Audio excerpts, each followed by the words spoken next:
तो यहां पर हरिश्चंद्र जी की कथा गरीबदास जी ने लिखी है, वो ध्यान से सुनिए, इतना आनंद आवेगा पूछो मत। गरीब हरिचंद इसमें ये बताते हैं कि उनको कितना विश्वास था, अपने वचन पर डट गए, लड़का भी बेच दिया, रानी भी बेच दी, अपने आप को भी बेच दिया, लेकिन अपने उद्देश्य को नहीं छोड़ा।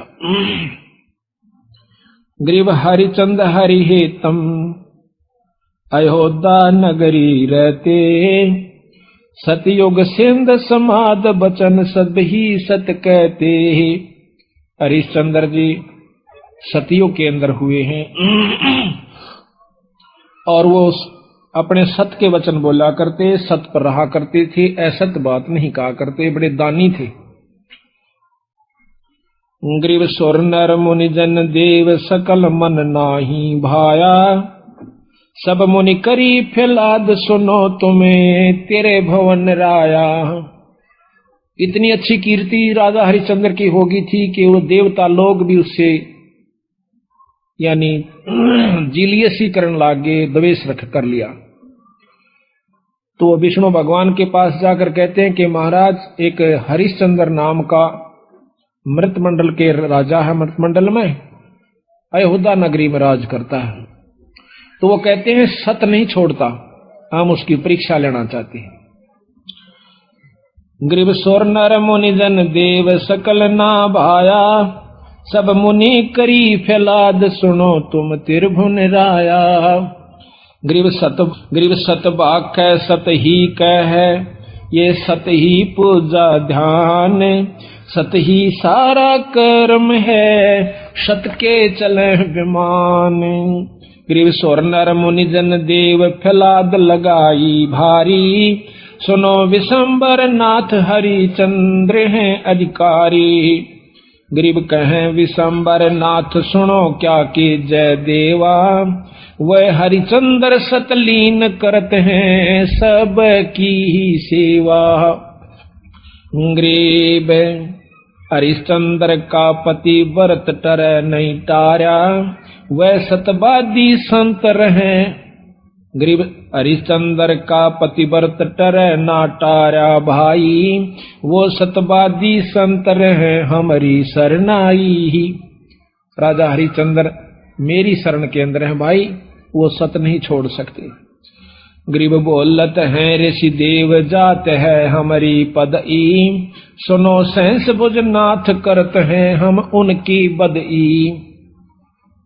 इंद्र जी कहते हैं कि मेरी पदवी जावेगी महाराज, अगर वो इस सत पर डटा रहा और देवताओं की पदवी उसको देनी पड़ेगी तो हम उसके साथ बदई करेंगे, हम उसके साथ तो है ना खेचातान करेंगे, उसके सत को तोड़ेंगे। गरीब गण गंधर्व सब देव सकल में ऊंचा को है, लीजिए ताही बुला हरिचंद टार जो देव है। विष्णु भगवान ने बोले भाई देख लो तारी मर्जी। उन्हें मालूम था कि जो मेरी शरण में आ गया सत पर डटा रहा तो उसका कोई बाल नहीं बांका कर सकता, पर ये भी राजी हो लेंगे, ये प्रसन्न हो जाएंगे, देख लेते हैं। गरीब नारद मुनि ऋषि देव कहे सुन त्रिभुवन नाथा, हरिचंद्र सत ना जावे तुमसे संग विधाता। नारद मुनि बुलाया, वो सियाणे थे, ने बोले भगवान उसके सत न कौन तोड़ दे, जब आप जैसे साथ हो, मेरे बस का नहीं ना आप जावा। तो विश्वामित्र को बुलाओ भाई। गरीब विश्वामित्र बूझ ढील लावे ना कोई, हरिचंद्र का सत डगा पकड़ लावत है सोई। गरीब विश्वामित्र अर्ज करे वो किसको दुखदाई, सुर नर मुनि जन देव सबन ने चुगली खाई। यह बीमारी ऊपरताई है, राग की, द्वेष की, निंदा की, जलने की। अब कौन सोचा कि स्वर्ग पाकर तो निश्चिंत हो गए वो देव लोग, वो यहां से भी ज्यादा बुरी हालत से उन लोगों की। अब मर पड़ के ये 3 लोग की साधना स्वर्ग प्राप्ति है। महाराज गरीबदास जी कहें स्वर्ग हमने भी देखा भाई, पर अपना मन नहीं लग गया। सो फिर कहते सुन मंडल को किया पिया ना, यू काल कर्म सब भाग्या। कहते हैं सब देवता ने इकट्ठे होकर विश्वामित्र आगे चुगली ला दी। विश्वामित्र ने वो बीड़ा उठा लिया कि मैं इसके सत को तोड़ जाऊंगा। गरीब लेकिन वो भी पूछा से कि भाई वो किसने दुख दे से, क्यों दुखी करो बेचारे ने। तो सबने चुगली निंदा कर करा के और वो श्रृंगार दिया। गरीब सबे कहें ऋषि देव हरिचंद जो डगाई, विश्वामित्र आण बीड़ा जो लिया उठाई। गरीब अबिया तबिया त्रास दीजियो हमरे ताही। ये 3 प्रकार के दुख होते हैं प्रताड़ना करने के, जो कि गुप्त रूप से संत छोड़ देते हैं और वो परेशान हो जाता है। पकड़ ल्याऊं हरिचंद पलक ना ढील लगाई, गरीब जब दे दो त्रास कहे भगतन के ईसा। हरिचंद विश्वामित्र जब दिया किया मर्तलोक पियाना, दारे रूप बराहा बाग में ला धिमताना। विश्वामित्र ने एक सुअर का रूप बनाया, जंगली सुअर का। राजा हरिचंद्र का एक बहुत कीमती बाग बहुत प्रेम से लगवा रखा था, उस सुअर ने वो सारी बगीची उखाड़ दी, नीचे हुड शरीर अपना मुंह देवे और उथल पुथल कर दे। को जावे नजदीक उस माली ने या उनको खाने भाजे, यानी तीर भी मार लिए, उसका कोई असर नहीं हुआ। तो सब उठकर राजा हरिचंद्र के पास आते हैं। तो हरिचंद्र बोल रहा भाई की बात होगी। कहने लगे महाराज जी एक ईसा का सूता हुआ रहा है सुअर है, और वो तो सारा बगीचा उजाड़ दिया और हमने तीर गोली मार कर देख ली, उसका असर ना होता। तो कहते हैं राजा हरिचंद्र ने खुद घोड़ा पिड़वाया, उसके ऊपर अपना अग्नि बाण लेकर अगर के बाण लेकर के बैठ गया और सेना भी साथ चढ़ ली। एकदम राजा हरिचंद्र जब आवश्य है वो सुअर उसमें से निकलकर भाग लेता है। राजा हरिचंद्र इतना तेजी से भागता है, सेना तो बहुत पीछे रहेगी, वो आगे चले जाते हैं। वहां जाकर के विश्वामित्र एक ब्राह्मण का रूप बना ले से, और एक लड़की और एक लड़का दो अपनी सिद्धि से तैयार कर देता है। उस लड़की को राजा के पास ले आवे, हाथ जोड़ कर न्यू कैसे, हे राजन, हे एक क्षत्रिय, एक विपर का काम कीजिए। अक महाराज एक यहाँ पर शायर आया था, अकमन ना बेरा शायर सुर का, पर मेरा काम कर महाराज। किधर छुप गया होगा, कित पाओगा तनव के काम से भी परवर के एक कन्या है ये, इसका ब्याह करना से कुछ कन्या दान करना चाहिए था, कोई व्यक्ति नहीं मिल रहा था, आप आगे धन्य है। राजा हरिश्चंद्र आप तो सतवादी हो, आप क्षत्रिय हो, ये गरीब कन्या एक ब्राह्मण की लड़की का ब्याह हो रहा है, इस पर कृपा करिए। तो बोले महाराज जी ठीक से स्नान कर ले, नहा धो लिया। कहते हैं कि इनका पति कहाँ है उसको बुलाओ। उसी समय वो लड़का बुला लिया, फेरे करवा दिए। कहने लगे इनको कन्या दान दे, 7 असरपी दे दी। क्योंकि कन्या नहीं कर मांडा, ऐसे नहीं करा। तो वो कहता है हरिश्चंद्र कि तू राजा होकर और 7 असरपी दिखावे, तेने शर्म नहीं आती, तुझे श्राप दे दूंगा। हरिश्चंद्र कहे महाराज नो ना कर, या मैं थोड़ा लेके आया था, जल्दी में था, आप चलो जितना चाहो सो ले लो। कदे वहां मुकर जा, अक नहीं मुकरूंगा, अक लिख कर दे दे।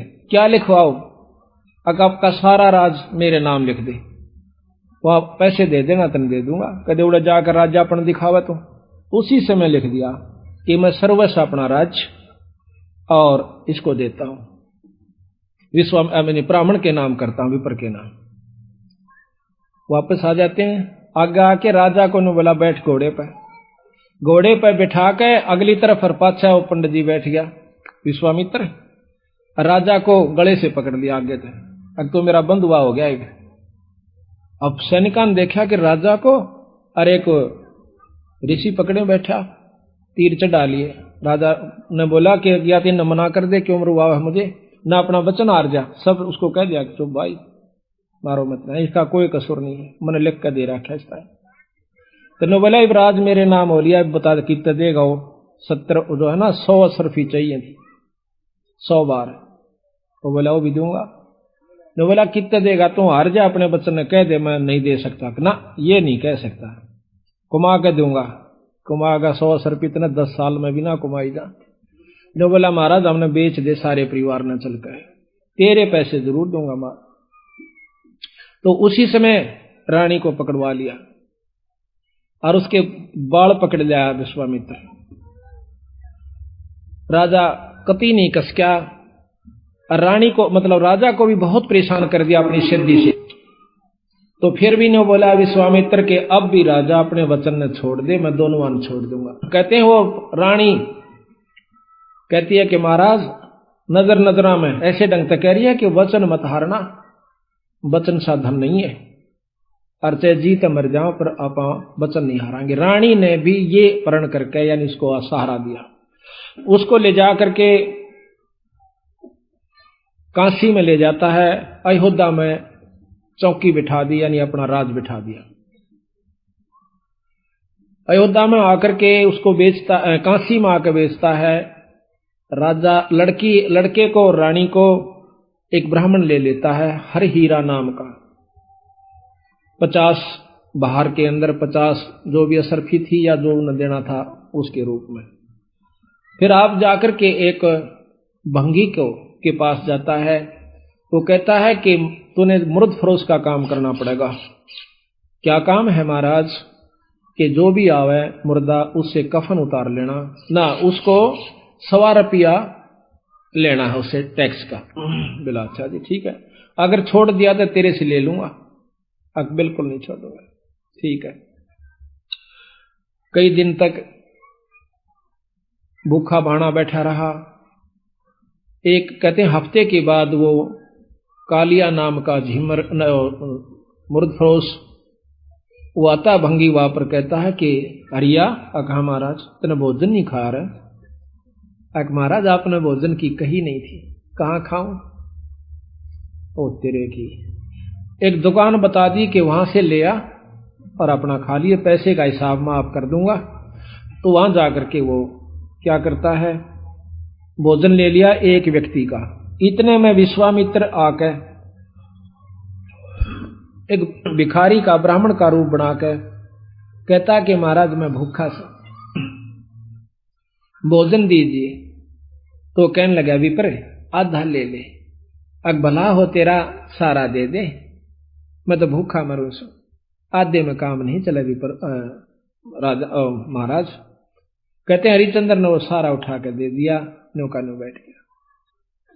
अगले दिन फिर जावस है 2 आदमियों का लिया, 3 का। कदे कोई मांगने वाला आ जाए उसको भी देना होता है। अगले दिन फिर आ गया, आके ने बोला महाराज भोजन दो, हम क्या खेती करें हैं आपका आसरा से। कहने लगा विप्र आज बहुत लयास हूं, आधा ले ले। नहीं महाराज सारा दीजिए। एक कवि साहब कहते हैं वो नरता मुए जो पर घर मांगन जा, अरुण ते पहला वह मरे जो जा मुख निकसे ना। न बोला ले भाई ले जा। 15 दिन बीत गए, रोटी नहीं खाई, दुर्बल शरीर हो गया। और उधर से रानी आती है पानी लेने के लिए ब्राह्मण का, और उस घाट पर जब वह पानी भरवाई तो उठा को नहीं घड़ा।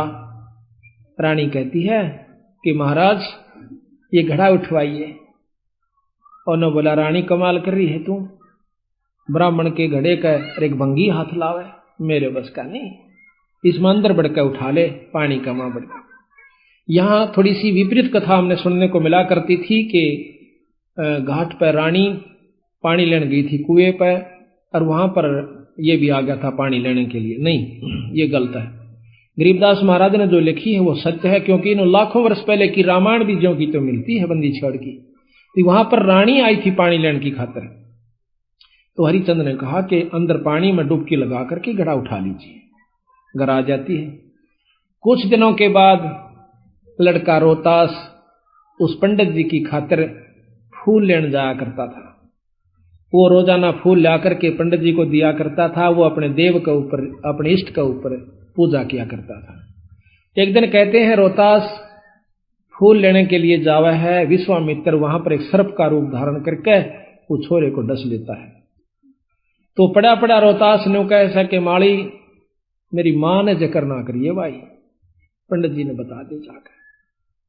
वो भाग्या जावस है, पंडित जी चाड़ा हो गया, क्यों हो गया कि वो लड़का किसका था भाई, रोहतास नाम बतावस है, और वो तो सांप ने डस लिया और मर गया भाई।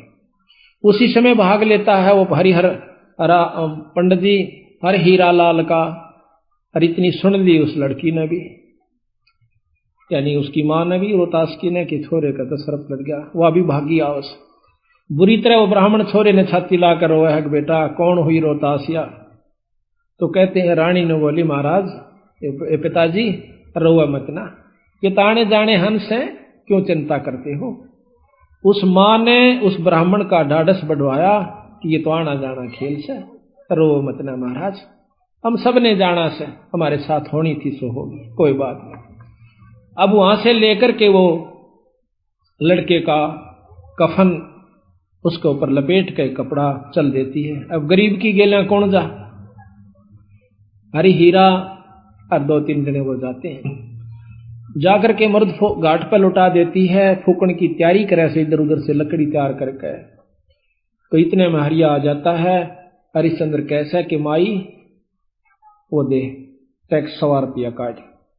तो वहां पर वो कहती है कि महाराज ये आपका बेटा रोहतास है, अग मेरा कोई पुत्र नहीं है, और मैं आपकी रानी सू, कोई पुत्र नहीं, मेरा कोई बेटा नहीं, 100 रुपया दे दे। तो बोली चाला कर रहे हो कि यहां पर मैं किस पे लाऊं, इस नगर में मैंने कोई जानता भी कोई ना, और ना मेरा कोई भाई। इतनी कहकर रो पड़ती है, कहने लगे अरे ये को नहीं चल, 100 रुपया दे दे, मैं नौकर प्रयास हूं आज।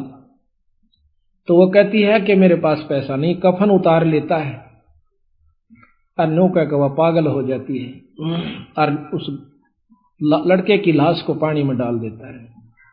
वह रोती हुई सिर्फ पागल होगी, अकीब रह भी के गया, पति विमुख, पुत्र है नहीं, पागल होगी, सिर के बाल पाड़ती हुई। और फिर विश्वामित्र ने क्या करा, एक अंधी चला दी, जंखाड़ चला दिया। कौन जावा गरीब की गेला, सब आप अपने घर में टल गए। वह जाकर के एक मंडी में सिर छुपा लेती है, पड़ी पड़ी रो है, बेहोश हो जाती है। उधर से विश्वामित्र ने क्या करा, एक बहुत बड़े अधिकारी का लड़का एक बाघ का रूप बनाकर, चीते का रूप बनाकर छोरा मार दिया, पाट दिया और भाग गया लेकर के। वो ढूंढ पड़ी, जब वो विश्वामित्र ही दूसरा रूप बनाकर कहता है कि आजो मैं बताऊंगा थारे छोरे ने एक डायन ने खा लिया। और क्या करा विश्वामित्र ने, एक पशु की वो खत्म करके और उसका आगे उसके हाथ पांव खून खान लगा के घेर दिया और उसके मुंह का खून लगा दिया। बेहोश पड़ी थी वह रोहतास की मां तारावती। तो सारे उस राजा को, नवाब को, अधिकारी को, सैनिकों को लेकर के वो विश्वामित्र उस मंडी में ले जाकर दिखावा से कि यह पड़ी डांड और हाथ मुंह तलिए खा और ये बाकी हाड हुड पड़े से। उसी समय कहता है राजा के बुलाओ हरिचंद को, जल्लाद को, इसकी शर्त उतार दे। कालिया को कहा कि कालिया इसका सिर उतरवा दे, क्योंकि वो सारे काम उन्हीं से जल्लाद रूप में भी वही क्या करते थे। उसी समय राजा हरिचंद्र को, क्यों नौकर था वो कालिया का, कि हरिया कि हाँ महाराज इस डांड का सिर काट दे। अभी महाराज पकड़ कर बाढ़ और तलवार में मारने लग गया। पीछे से भगवान विष्णु ने तलवार पकड़ ली। मैं बोला हरिचंद सफल हुआ। कौन सा भाई, कि भगवान विष्णु अकन्योनी। भगवान बहुत दिन हो गए छुप कर रहते ने, सामने आ जाओ ना, छोड़ दो तलवार ने, प्रगट सामने आ जाते हैं। कि मांग हरिचंद के मांगा है, कि महाराज जब दर्शन हो गई मांगन में भी के रह गया मेरे पास, कि फिर भी मांग भाई। अक आप पक्का वचन भर लो, कदे फिर जाओ। अक वचन भर लिए। ने बोला सारी काशी पार हो, और या बांदी जीवित हो ठीक हो, और इसका छोरा जीवित हो जा, और विमान में बैठ कर जा, यहाँ के काशी के पशु और पक्षी भी स्वर्ग में जाने चाहिए। बोल तेरी के सलाह। नो बोला तथास्तु, सारे स्वर्ग में जाएंगे। बोल सतगुरुदेव। तो महाराज कहते हैं कि जिस नगरी में साधु रहते हैं वो नगर भी अमान है, अमर है,